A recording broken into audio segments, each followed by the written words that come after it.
बिस्मिल्लाहिर्रहमानिर्रहीम। अच्छा जी, तो हम आज के अपने लेक्चर की तरफ आते हैं। लास्ट टाइम हमने टाइप्स ऑफ ब्रिजेस देखी थी, ब्रिज टाइप इंस्ट्रूमेंट्स की हमने बात की थी। उसमें एक हमने डीसी नल मेजरमेंट के लिए देखा था, व्हीटस्टोन ब्रिज यूज़ होती थी, केल्विन ब्रिज यूज़ होती थी। फिर हमने जो व्हीटस्टोन ब्रिज है इसका यूज़ देखा था फिर एसी नल मेजरमेंट्स। तो हमने देखा था कि हम डिफरेंट टाइप्स की अरेंजमेंट्स कर सकते हैं।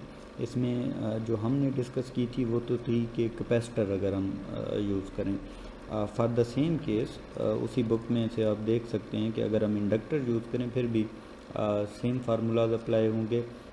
जस्ट डिफरेंस ये होगा कि जहाँ पे हम पहले कैपेसिटर की वैल्यू को फाइंड आउट कर रहे थे in terms of other resistances and fixed capacitances, तो वहाँ पे इंडक्टर के केस में हम इंडक्टर की वैल्यू को फाइंड आउट कर रहे होंगे। तो दो पैरामीटर्स इंपॉर्टेंट थे, एक डेसिपेशन था इन केस ऑफ कैपेसिटर और दूसरा कैपेसिटर की वैल्यू थी। सिमिलरली अगर हम इंडक्टर की तरफ जाएं तो एक इंडक्टर का अपना एक्सप्रेशन इंपॉर्टेंट होगा हमारे लिए और एक क्यू की वैल्यू इंपॉर्टेंट होगी। Q is quality factor. Q का जो एक्सप्रेशन है वो उसी तरह से है जैसे हमारे पास कैपेसिटर के लिए एक्सप्रेशन गिवन थे। एक था पैरेलल का केस और एक था सीरीज़ का केस। तो इंडक्टर के केस में भी एक्सप्रेशन दूसरी तरह से रिवल्ट हो जाते हैं। जो एक्सप्रेशन क्यू के लिए जो एक्सप्रेशन डेसिपेशन के लिए था इन केस ऑफ सीरीज़, वही expression in case of series dissipation के लिए क्या एक्सप्रेशन था कि resistive component divided by the imaginary component. लेकिन क्यू के केस में अगर हम बात करेंगे तो ये रिवल्ट हो जाएगा, that imaginary component divided by the resistive component. And same is the case if we are having the parallel combination. So that part के जिसमें हम इंडक्टिव एलिमेंट्स को यूज़ कर सकते हैं व्हीटस्टोन ब्रिज में, वो पार्ट आप बुक में से उसको देख सकते हैं। बट द मेजर इक्वेशन जो थी हमारे पास, that Z X multiplied with Z M it should be equal to Z N multiplied with Z P, वो एक्सप्रेशन उसी तरह से वैलिड रहेगा। जो तीन टाइप्स हमने डिस्कस की थी बिल्कुल इन्हीं तीन टाइप्स के साथ हम if we are giving another configuration of Wheatstone bridge, तो हम इन्हीं लाइंस को यूटिलाइज करते हुए उसके लिए भी वैल्यूज़ फाइंड आउट कर सकते हैं। तो अब हम मूव करेंगे सेंसर्स के टॉपिक की तरफ। हम थोड़ी सी टाइप्स ऑफ सेंसर्स को डिस्कस करेंगे। नॉर्मल जो सेंसर्स होते हैं कितनी टाइप्स के हो सकते हैं, उनमें से हम क्योंकि सेंसर्स की बहुत ज़्यादा टाइप्स हैं, ट्रांसड्यूसर्स की भी बहुत ज़्यादा टाइप्स हैं, हम उनमें से कुछ को पिक करेंगे जिनको हम स्टडी करेंगे। उनके हम फंडामेंटल इक्वेशंस को डिस्कस करेंगे और ये डिस्कस करेंगे कि उनका बेसिकली वर्किंग प्रिंसिपल क्या है। तो हम आते हैं अपने टॉपिक की तरफ, दैट इज़ सेंसर्स। और ये उसी ऑथर की हुई बुक है, चैप्टर 6 है उसका, जिसको अब हम स्टडी करेंगे। तो this is the layout basically of this chapter. जो टॉपिक्स अभी तक हम इसमें से कवर कर रहे हैं, first we will discuss the difference between sensors and transducers and their particular usages and their particular importance. फिर हम इसी में ही कुछ टाइप्स ऑफ सेंसर्स की बात करेंगे, हम इनके कुछ ग्रुप्स बनाते हैं हम उसकी बात करेंगे। फिर जो उन ग्रुप्स में से जो रेजिस्टिव सेंसर्स हैं उसकी काफ़ी सारी टाइप्स हैं, सब टाइप्स हैं, उनमें से हमने तीन को डिस्कस करना है। One is resistive temperature sensors, second one is resistive strain gauges and the photo conductors. Similarly for voltage generating sensors जो है हमारे पास, जो किसी फिज़िकल फिनोमिने की बेस के ऊपर वोल्टेज जनरेट करते हैं और उस वोल्टेज को मेजर करके उस फिनोमिने तक पहुंचते हैं, उसकी भी काफ़ी सारी टाइप्स हैं। उनमें से जो हम तीन टाइप्स डिस्कस करेंगे, वन इज थर्मोकपल्स और thermopiles, then photovoltaic cells and then the piezoelectric transducers. So now we come to our first topic, that is in same book and it is the chapter. An input sensor or transducer is a device which permits the conversion of energy from one form to another. तो sensor का काम क्या है या transducer का, कि ये allow करता है एनर्जी की कन्वर्जन एक फार्म से दूसरी फार्म में। देखें, इसमें अभी तक हम पर्टिकुलरली ये नहीं कह सकते कि ये वाइस वर्सा भी करता है। मतलब हम ये कह रहे हैं कि ये एक फार्म से दूसरी फार्म में कन्वर्जन कर रहा है, और नॉर्मली जो फर्स्ट फार्म है वो कोई भी फार्म हो सकती है, लाइक प्रेशर उसकी टर्म में हो सकती है, टेम्परेचर की फार्म में हो सकती है energy, and it would be converted into some electrical energy so that we could measure that energy with electrical equipments. So ये फंक्शन तो दोनों का होना चाहिए कि ये किसी भी फॉर्म ऑफ एनर्जी को नॉर्मली इलेक्ट्रिक में कन्वर्ट करते हैं, लेकिन क्योंकि सेंसर्स काफ़ी डिफरेंट टाइप्स के हो सकते हैं जो इलेक्ट्रिसिटी लाजमी नहीं है कि उसकी फॉर्म में कन्वर्ट करते हैं, तो हमने जस्ट ये कहा है कि ये एनर्जी को कन्वर्ट करते हैं from one form to another. It is the first element in the instrumentation or measurement system. For example, it might convert temperature to voltage. A broader definition might substitute information for energy. अगर हम instrumentation या measurement के system को discuss करें तो जो fundamental component है that is sensor, जहाँ से बेसिकली एक आउटपुट ओरिजिनेट होती है. उसी आउटपुट को उसके बाद हम कुछ एनालॉग सिग्नल कंडीशनिंग के एलिमेंट्स में से पास करते हैं, उसी को हम फिर एम्पलीफाई कर रहे होते हैं सो दैट कि हम इंफॉर्मेशन तक पहुंच सकें, इंफॉर्मेशन लूज ना हो उस सिस्टम की. But that is the vital component कि ये जो आउटपुट दे रहा है दैट शुड बी रिलायबल, उसी के ऊपर ही हमारे बाकी सारे कंपोनेंट्स वर्कआउट कर रहे हैं. तो ब्रॉडर डेफिनेशन इसके ये एनर्जी की इंफॉर्मेशन दे रहे हैं.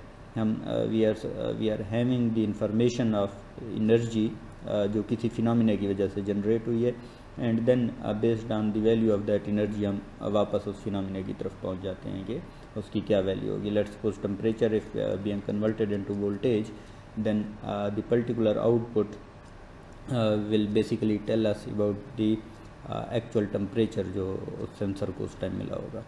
Its linearity, range, noise and dynamic response largely determine the resolution, sensitivity and bandwidth of the overall system. So ये तीन पैरामीटर किसी भी सेंसर के इम्पोर्टेंट हैं कि उसका लीनियर रेंज कौन सा है, कि अगर मैं टेम्परेचर प्रोफाइल इसी एग्जांपल को लेंगे, टेम्परेचर को वोल्टेज में कन्वर्ट कर रहा है कोई सेंसर, तो टेम्परेचर की एक पर्टिकुलर रेंज होगी जिसमें अगर मैं डेल्टा टी टेम्परेचर दूंगा तो डेल्टा वी वोल्टेज आएगा, और इस रेंज में ये इसी तरह से फॉलो होगा कि अगर equal amount of delta T हमने दिया तो equal amount of delta we मिला है. लेकिन अगर मैं इस रेंज से बाहर निकलूँगा तो इसका जो टेम्परेचर और वोल्टेज का ग्राफ है ये लीनियर नहीं रहेगा. उस केस में हमारे पास कोई नॉन लीनियरिटी आ जाएगी सिस्टम के अंदर. तो फर्स्ट हमने ये देखना है कि उसकी कौन सी रेंज है जिसमें वो लीनियर है. सेकेंड थिंग इज़ कि टोटल रेंज उसकी कितनी है, आल दो के रिस्पॉन्स उसका नॉन लीनियर हो, लेकिन कहाँ तक वो मेजरमेंट कर सकता है. क्या मैं -50 डिग्री से अगर टेम्परेचर दूँ तो कोई वोल्टेज उसके कोरस्पॉन्डिंग जनरेट होगा या नहीं होगा, that would be important. Third is the noise के जो सेंसर हम यूज़ कर रहे हैं वो कितना सेंसिटिव है. आइडियली उसको डेल्टा वी देना चाहिए only for the temperature, that if temperature is constant then there should be no change in the voltage जो भी आउटपुट पे आ रहा है. But if voltage fluctuates it means there is noise in that sensor. And lastly is the dynamic response के अगर temperature की fluctuations जो हैं वो बहुत फास्ट हो जाएं तो क्या हमारा जो सेंसर है वो उसी तरह से उनको करस्पॉन्ड कर पाता है, या वो रिस्पॉन्स में स्लो है कि वो कुछ इंफॉर्मेशन को लूज़ कर देता है और कुछ की इंफॉर्मेशन हमें दे रहा है. So these 4 parameters are important in order to find out the resolution, sensitivity and bandwidth of the overall system.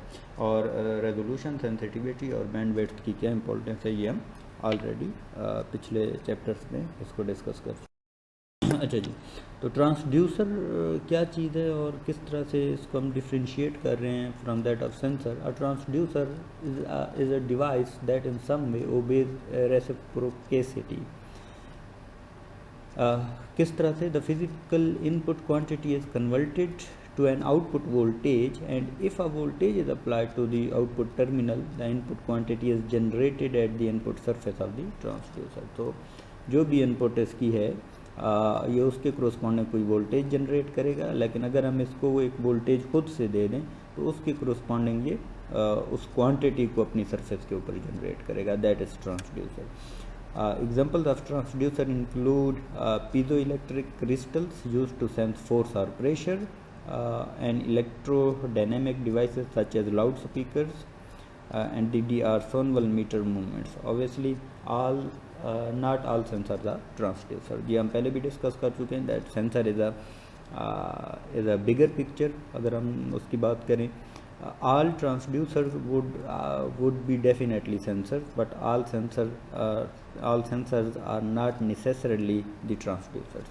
लाजमी नहीं है कि हर सेंसर को अगर उसकी आउटपुट एज अ इनपुट दे दी जाए तो वो रिवर्स फिनोमिना भी करे, कि अगर मैं एक टेम्परेचर सेंसर को अगर मैं वोल्टेज दे दूं उतना तो वो उतना टेम्परेचर जनरेट कर ले, that is not necessary. So that is a sensor. But piezoelectric and the electrodynamic devices such as loudspeaker, these are the transducer that they can provide the reciprocity. There are two approaches to categorizing sensors. अब इतनी ज़्यादा types के sensors हैं तो किस तरह से इनको कैटेगराइज किया जाए. One way is to group together all those different types of sensors used for a given application such as measurement of fluid pressure. एक तरीका तो ये है कि उनकी एप्लीकेशन की बेस के ऊपर उनको ग्रुप कर दिया जाए कि लेट्स सपोज अगर हम फ्लूइड का प्रेशर मेजर करना चाहते हैं तो there would be different types of sensors which could be used for that particular application. तो हम इसकी बेस के ऊपर उनका एक ग्रुप बना दें कि ये तमाम सेंसर्स इस एक ग्रुप को रिलेट करते हैं क्योंकि ये एक ही एप्लीकेशन के लिए यूज़ हो रहे हैं.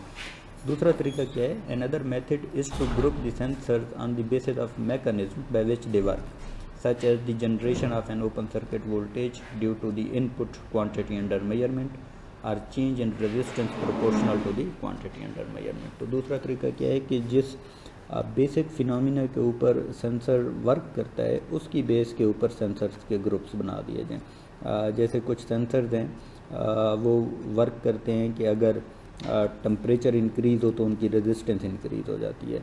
तो इस तरह के तमाम सेंसर्स जो कि इस फिनोमिने पे वर्क करेंगे कि टेम्परेचर के इंक्रीज़ करने से उनकी रेजिस्टेंस इंक्रीज़ होनी है, हम उन तमाम को एक ग्रुप बना देंगे. तो ये जो सेकंड मेथड है इस चैप्टर के अंदर हम ज़्यादातर इस सेकंड मेथड की बेस के ऊपर ग्रुपिंग कर रहे होंगे. तो शुरू में जो पहली स्लाइड मैंने आपको दिखाई थी वहाँ पे एक वोल्टेज जनरेटिंग सेंसर्स थे. वो सारे के सारे सेंसर भी वोल्टेज जनरेट करते हैं लेकिन वर्किंग फिनोमिना उनका डिफरेंट हो सकता है. वर्किंग फिनोमिना उनका सेम होगा कि वो वोल्टेज ही जनरेट करेंगे बट उनके एप्लीकेशंस डिफरेंट हो सकते हैं. सिमिलरली जो पहला हमने रेजिस्टिव वाला देखा था उसमें तमाम के तमाम सेंसर्स बेसिकली अपनी रेजिस्टेंस को चेंज करते हैं based on the change in the temperature but their applications can be different.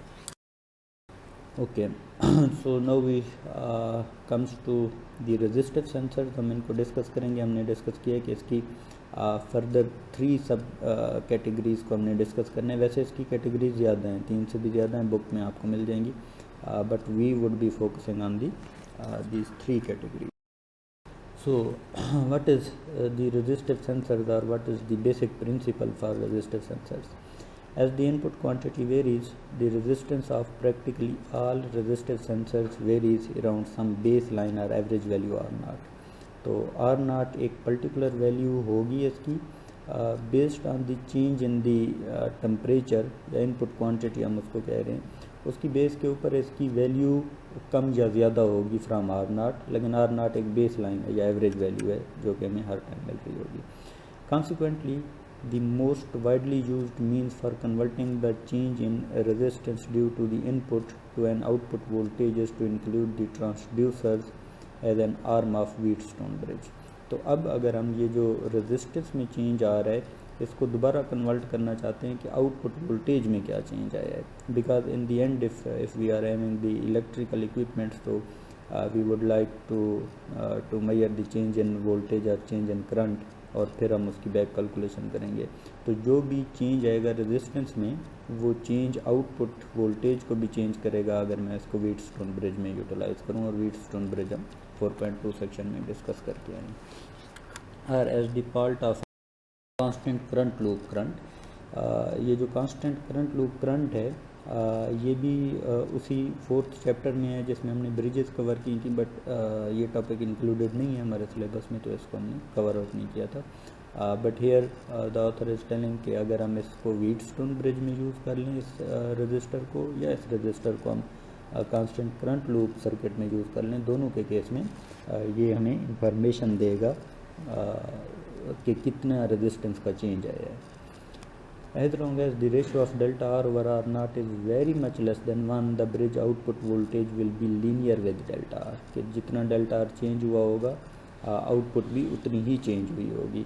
But क्योंकि आपको व्हीटस्टोन ब्रिज का नेटवर्क याद होगा, उसमें सर्किट आपको याद होगा, अगर डेल्टा आर ओवर आर नाट 1 को अप्रोच करना शुरू करे, इसका मतलब है आर नाट जितना ही चेंज आ रहा है डेल्टा आर में, तो फिर हमने देखा था कि जो वैल्यू थी वो सैचुरेट होती थी, एक कांस्टेंट वैल्यू हम अचीव करते थे आउटपुट पे।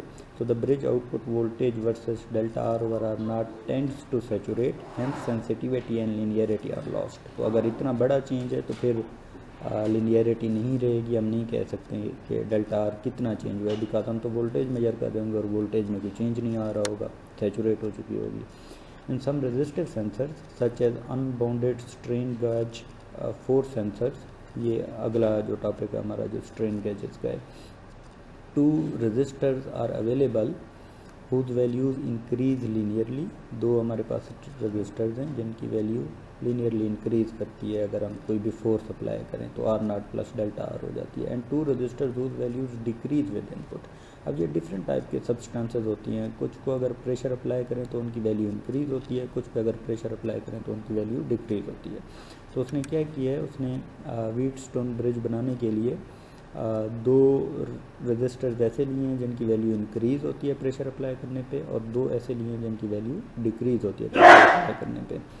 These resistors can be assembled into a 4 active arm Wheatstone bridge such which has a linear output in delta R. तो इनको हम यूटिलाइज़ करेंगे एक एक्टिव व्हीटस्टोन ब्रिज में, जिसकी लीनियर आउटपुट होगी with respect to delta R, कि delta R में जितना चेंज आएगा आउटपुट वोल्टेज में भी उसी प्रोपोर्शनैलिटी के साथ व्हीटस्टोन ब्रिज का नेटवर्क भी मैंने यहाँ पे देखिए हमने आर प्लस डेल्टा आर और आर प्लस डेल्टा आर इनको आमने सामने लगाया है, similarly R minus delta R और आर माइनस डेल्टा आर। अगर मैं वही व्हीटस्टोन ब्रिज की इक्वेशन को लगाऊँ, वी नॉट को कहूँ कि ये 0 होना चाहिए, तो फिर R plus delta R whole square it should be equal to R minus delta R whole square. अगर ये दोनों इक्वल होंगे, क्योंकि ये 2 टर्म्स आपस में मल्टीप्लाई होंगे और ये 2 टर्म्स, तो अगर ये इक्वल होगी value that R plus delta R whole square it should be equal to R minus delta R whole square, और ये हमें तब ही इक्वल मिलेगा when delta R is equal to 0। अगर डेल्टा आर 0 के इक्वल होगा तो तब भी हमें ये कंडीशन मिलेगी, otherwise we can not have that value. Or it is basically, अगर हम R plus delta R whole square इसको सॉल्व करें और इसको इक्वेट करें with R minus delta R, तो जो इक्वेशन बन रही है वो हमें यही कह रही है that delta R should be equal to 0 in order to fulfill this equation. So it means whenever there is some delta r due to change in force or change in temperature, there will always be an output voltage, और उस output voltage को measure करके we can find out the value of delta r. अच्छा जी, तो अब हम इसकी first type की तरफ आते हैं, that is resistive temperature sensor, कि अगर टेम्परेचर चेंज हो रहा है तो फिर उसका रेजिस्टेंस के ऊपर क्या इम्पैक्ट आ रहा है और उसको हम किस तरह से मेजर कर सकते हैं। The electrical resistances of all metals and alloys increases with temperature, this increase can be modelled by a power series equation of the form R T.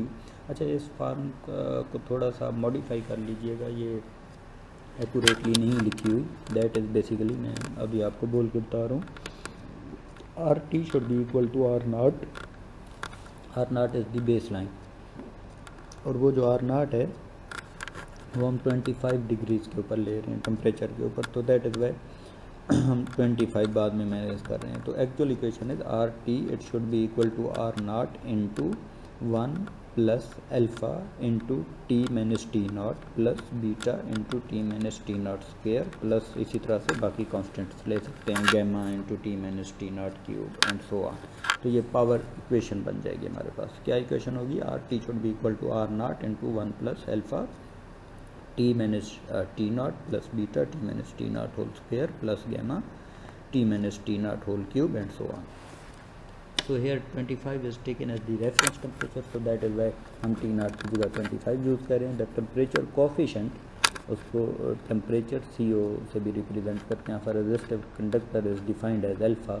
अगर हम सिर्फ सिंगल तक की भी बात करें और आगे की टर्म्स को ना ले रहे हों, बिकॉज बीटा की वैल्यू बहुत छोटी होती जाएगी, और जैसे जैसे हम अगली टर्म्स ऐड करेंगे उन टर्म्स का जो टोटल कंट्रीब्यूशन है वो स्मॉल होता जाएगा। तो if we are restrict with that alpha, alpha is delta R T D R T by D T divided by R T. अब इसको देखें, अगर मैं इस इक्वेशन का डेरिवेटिव लूँ विद रिस्पेक्ट टू टेम्परेचर, तो आर नाट उसी तरह से रहेगा, एक था 1 0 हो जाएगा, प्लस अल्फ़ा उसी तरह से रहेगा, और टी क्या हो जाएगा, 1 हो जाएगा। तो इसका मतलब है that is R multiplied with alpha, और बाकी ये टर्म नहीं आएगी सिस्टम में। So alpha is equal to D R T by D T divided by R of T. Basically R of naught बन रहा है इसके केस में, क्योंकि R naught alpha is equal to D R T divided by D T ये बनेगा, और alpha अगर फाइंड आउट करें तो D R T divided by D T divided by R naught. R naught particularly इस case में, अब मैं जब आगे जाऊँगा जिसमें डिफरेंट तरह से चेंज होती हैं जो रेजिस्टेंसेज हैं, जो लीनियरली चेंज नहीं होती विद रिस्पेक्ट टू टेम्परेचर, तो वहाँ पे जो इक्वेशन बनती हैं वो ई रेज टू पावर की समथिंग बनती है इक्वेशन, तो वहाँ पे डिवाइडेड बाय आर टी ही बनता है। ये नेक्स्ट स्लाइड के ऊपर आएगा तो आपको क्लियर हो जाएगा। बहरहाल आपको ये क्लियर होना चाहिए, ये जो टेम्परेचर कोफिशिएंट है ये हम किस तरह से फाइंड आउट करते हैं, that we need to have the derivative of resistance with respect to temperature, and then we need to divide this derivative to the resistance. Table 6.1 gives TEMPCO, we temperature coefficients and useful temperature ranges for various metals used as resistance thermometers or resistance temperature detectors RTDs। तो ये वही values हमें दे रहा है कि alpha copper के लिए इतना है, प्लाटिनियम के लिए, निकल के लिए, थर्मिस्टर्स के लिए देखें अल्फ़ा नेगेटिव है। अल्फ़ा के नेगेटिव होने का क्या मतलब है, दैट इट है नेगेटिव कोफिशिएंट, कि अगर टेम्परेचर इंक्रीज़ होगा तो रेजिस्टेंस इसकी डिक्रीज़ होगी, अपोजिट है। जबकि इनके अल्फाज पॉजिटिव हैं कि अगर टेम्परेचर इंक्रीज़ होगा तो रेजिस्टेंस भी इंक्रीज़ होगी। Okay, resistant temperature detectors are generally used in Wheatstone bridge configuration. तो नॉर्मली ये जो RTDs हैं, ये कॉपर, प्लाटिनियम, निकल, इनको हम व्हीटस्टोन ब्रिज में यूज़ करेंगे। क्यों यूज़ करेंगे, because we have discuss this thing that the sensitivity of Wheatstone bridge is better. तो वहाँ पे जो स्मॉल चेंज आता है रेजिस्टेंस का, उसको हम मेजर कर सकते हैं। तो यहाँ पे भी देखें अगर, तो जो 1 डिग्री के अगेंस्ट चेंज है रेजिस्टेंस में, वो बहुत स्मॉल है। तो इस स्मॉल रेजिस्टेंस के चेंज को we need to measure that change, so that is why we are going to use the Wheatstone bridge. Another type of RTD material which has a much higher temperature coefficient than pure metals or metallic alloys is the thermistor। तो हम thermistor भी use कर सकते हैं rather than कि हम इन्हीं को यूज़ करें, which is made from amorphous semiconductor material, generally sintelled mixtures of oxides, sulfides and silicates of elements such as aluminium, carbon, cobalt, similarly copper, iron, magnesium, nickel and so on, zinc है इसमें, uranium है। The resistance of negative temperature coefficient thermistors generally follow the rule। ये जो negative temperature coefficient है, इसका मतलब है resistance में चेंज तो आएगा लेकिन नेगेटिव का चेंज होगा, कि रेजिस्टेंस डिक्रीज होगी। But whatever resistance is increasing और decreasing, we are basically measuring the change in resistance. तो क्योंकि इसमें चेंज बड़ा आता है पर डिग्री के लिहाज से, 0.0 माइनस में था लेकिन 0.05 था, बाकी जो जितने भी थे, वो जो पिछला आपको टेबल नज़र आ रहा है वो 0.00 समथिंग में थे। तो दैट इज़ वाई हम इनको ज़्यादा प्रेफर करेंगे। लेकिन इनका एक इशू है कि इनका जो रीजन है वो नॉन लीनियर है, ये लीनियरली चेंज नहीं करते वैल्यू को, बल्कि नॉन लीनियरली वैल्यू को चेंज कर रहे होंगे। टेम्परेचर की वैल्यू अगर चेंज होगी तो रेजिस्टेंस नॉन लीनियरली चेंज होगी। So R T is equal to R naught E raise to power beta into 1/t minus 1/t naught. अब अगर हम इसका फाइंड आउट करना चाहें D R T over D T divided by R T, तो D R T divided by D T would be R naught E raise to power, ये सारी चीज़ उसी तरह से आएगी, multiplied with minus beta over T not, ये value भी एक्स्ट्रा आएगी। तो ये जो बाकी चीज़ उसी तरह से आई है, दिस इज आर टी। अगर मैं इसको यहाँ नीचे डिवाइड कर दूँ तो ये डेफिनेशन बन जाएगी अल्फ़ा की, D R T divided by D T divided by R T, alpha की डेफिनेशन है। So alpha would be equal to, और इधर जो चीज़ रह गई है that is minus beta over T naught. So basically alpha is equal to for this type of materials the alpha would be equal to minus beta over T naught। That same expression is derived over here कि हमने उसी equation को का derivative लिया with respect to temperature और जो बाकी चीज़ रह गई उसको डिवाइड किया, उसी चीज़ को हमने डिवाइड किया आर टी के ऊपर। तो the equation is minus beta over 1/T0। इसमें एक डिफरेंस है कि ये जो इक्वेशन हमने ऊपर देखी है इसमें जो T और T0 हैं वो नॉर्मली केल्विन्स में है, तो we have to convert the temperature into kelvin to be utilized in that equation. तो वहाँ पे देखें तो हम 298 केल्विन को T0 कह रहे हैं, वो नॉर्मली 25 डिग्रीज़ के राउंड अबाउट बनता होगा, बिकॉज 273 + 25 तो 298 ही बनेगा। ओके जी। So that NTCH stand for negative temperature coefficient. So the negative temperature coefficient thermistor temperature coefficient is easily calculated. So alpha is equal to dRT over dt divided by R, that is equal to minus beta over t square। और ये expression मैंने last equation से आपको find out करके दिखाया है। So the temperature coefficient evaluated at 298 Kelvin with beta is equal to 4000 is minus 0.045। अगर मैं बीटा की वैल्यू यहाँ पे 4000 पुट करूँ और के की वैल्यू 298 में पुट करूँ तो I can easily find out the value of alpha, that would be minus 0.045। When used in Wheatstone bridge circuit, it is possible to resolve temperature changes of milli degree C। अब क्योंकि इसका temperature coefficient बढ़ा है तो इसका मतलब है पर डिग्री सी इसका रेजिस्टेंस में चेंज बढ़ा है। इसके रेजिस्टेंस में चेंज बढ़ा होने का ये मतलब है कि अगर इसमें इवन मिली डिग्री सीज का भी टेम्परेचर चेंज हो तो फिर भी रेजिस्टेंस इतनी चेंज हो जाती है इस मटेरियल की कि वो मेजरेबल हो। जब वो जो चेंज लाए आउटपुट वोल्टेज में वो आउटपुट वोल्टेज मेजरेबल हो, तो उस वोल्टेज को मेजर करके हम change in resistance find out कर सकते हैं व्हीटस्टोन ब्रिज के थ्रू। और चेंज इन रेजिस्टेंस को फाइंड आउट करने के बाद इस इक्वेशन को अगर हम यूटिलाइज़ करें तो हम ये बता सकते हैं कि एक्चुअल में टेम्परेचर कितना चेंज हुआ होगा। So temperature can be measured in milli degree C if we use such type of material. Okay. अच्छा जी, अब एक और चीज़ इसमें हम यूज़ कर सकते हैं। अब अभी तक देखें हमने दो चीज़ें यूज़ की हैं, एक हमने पॉजिटिव टेम्परेचर कोफिशिएंट के रेजिस्टिव सेंसर्स यूज़ किए हैं या मटेरियल्स को यूज़ किया, और एक नेगेटिव टेम्परेचर कोफिशिएंट के। और हमने देखा है कि नेगेटिव टेम्परेचर कोफिशिएंट जो थे वो ज़्यादा चेंज आता था रेजिस्टेंस में अगर हम उतना ही चेंज दें टेम्परेचर में जो कि हमने पिछले मटेरियल्स को दिया था। तो अब एक तीसरी टाइप है, if the power dissipation of the thermistor is sufficient to cause it to warm to above ambient temperature, then fluid at ambient temperature moving past the thermistor will conduct heat away from it, cooling it and causing an increase in its resistance। अगर इसका ambient temperature से ऊपर, ambient temperature कौन सा है, वो जो fluid इसकी सरफेस के ऊपर मूव कर रहा है, या नॉर्मली अगर एयर में भी कहें तो जो एयर का टेम्परेचर होगा अगर इसका टेम्परेचर उससे बढ़ जाएगा तो एयर क्या करेगी, एयर इसकी कूलिंग करेगी। और हमने देखा है कि इसका टेम्परेचर डिक्रीज़ होने से इसकी रेजिस्टेंस इंक्रीज़ होती है जो नेगेटिव टेम्परेचर कोफिशिएंट वाले थर्मिस्टर्स हैं। Thus this mode of operation may be used to measure fluid velocity when fluid temperature is known। तो इसी का यूज़ हम यहाँ पे भी कर रहे हैं। देखिए हमने कहा था कि इनकी कैटेगरीज हम बना रहे हैं based on the working principle. तो वर्किंग प्रिंसिपल तो इसका भी वही है कि टेम्परेचर चेंज हुआ है, लेकिन अब इसका जो यूज़ है ये हम फ्लूइड में भी कर रहे हैं कि अगर फ्लूइड की वेलोसिटी हमने मेजर करनी है और फ्लूइड का टेम्परेचर हमें पता है तो हम उस फ्लूइड को इसकी सरफेस से पास कराएंगे और इसका टेम्परेचर हमें नोन होगा। तो वी नो कि कितना चेंज आएगा रेजिस्टेंस के अंदर, वो रेजिस्टेंस के अंदर चेंज वो होगा जो कि हीट ट्रांसफ़र होगा from this thermistor towards the fluid, और वो हीट ट्रांसफ़र कितना होगा जितनी फ्लूइड की वेलोसिटी ज़्यादा होगी। सो इस तरह से हम रेजिस्टेंस को फाइंड आउट करके बेसिकली फ्लूइड की वेलोसिटी की इंफॉर्मेशन को फेच कर रहे हैं।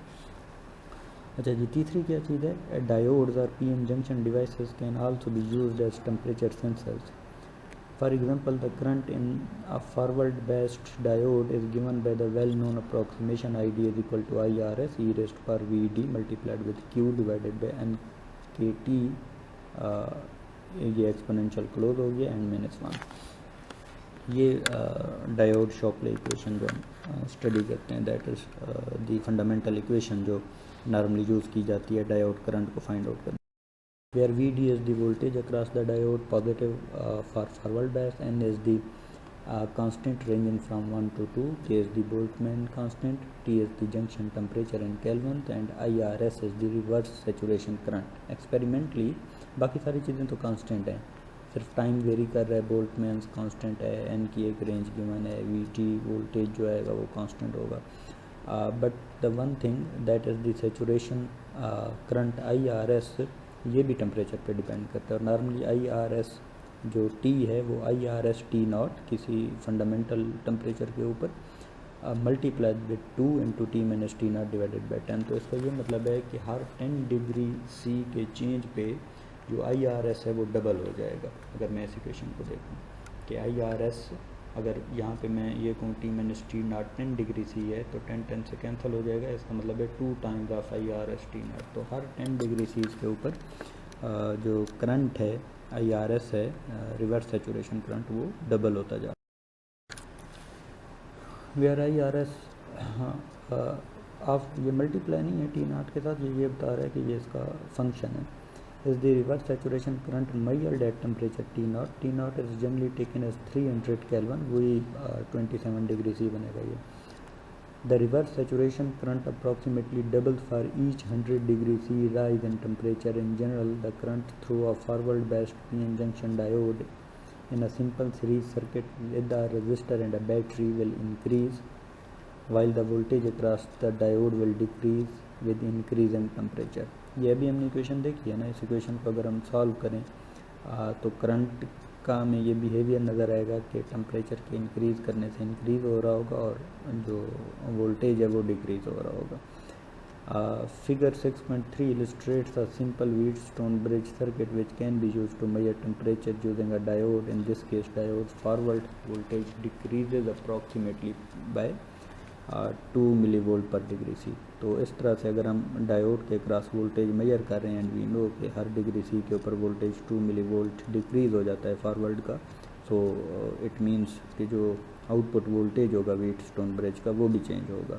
सो by noting that change we can reverse the calculation and we can find out the value of actual temperature जो कि उस टाइम में उसको मिला।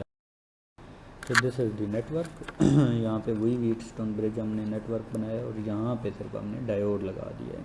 तो डायोड की रेजिस्टेंस अगर हम निकालना चाहें तो वही जो साइक्लिक डायोड इक्वेशन है अगर मैं उसी को यूटिलाइज़ कर लूँ, वहाँ पे ID लिखा हुआ है इन टर्म्स ऑफ VD, तो मैं किसी तरह से VD डिवाइडेड बाई ID या ID डिवाइडेड बाई VD कर लूँ तो that ratio would be the resistance. V is equal to IR, तो V over I it would be R। तो वहाँ पे उस इक्वेशन में ID भी गिवन है, VD भी गिवन है। अगर हम डिवाइड कर लें तो हम डायोड को रेजिस्टिव कंपोनेंट में भी कन्वर्ट कर सकते हैं, but as we have seen that equation it is highly non linear equation, so it is very much difficult to convert it into the form of VD divided by ID.